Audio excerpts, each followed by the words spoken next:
Merci Seigneur.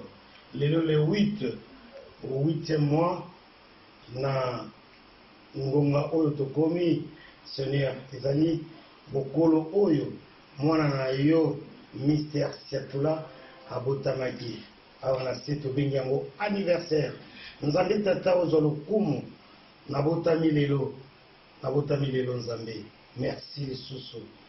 Pesa pe bayebaso abotami lelo nguya bazwa balia batonda. Na yango yaya Jésus na bengi yo yaya ambate tobenga ka yaya soki tozwi likambo.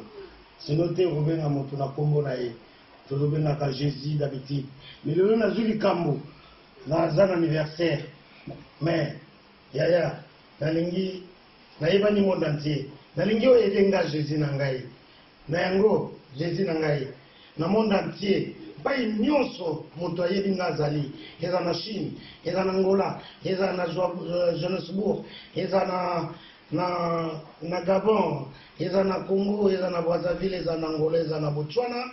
Esika nyonso moto ayebi nga azali nkolo na ngai.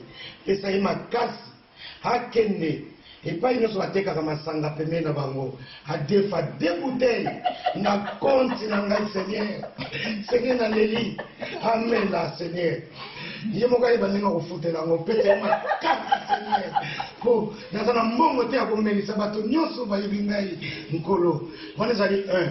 2 Seigneur na ngai na leli lisusu na bayebanso bayebi nga baza na biloko ya kolia te na ngonga oyo Yesu bakota malewa bazwa biloko Seigneur bamona bango te babima babana mbangu Yesu mbangu yo moko kutu obanza bato na wenze ebongo soki bango bakimi ekosala nini Seigneur ezali kaka mpona lokumu na yo na bondeli mpe na sanzoli yo Yesu Masiya na kombo na Yesu. Amen.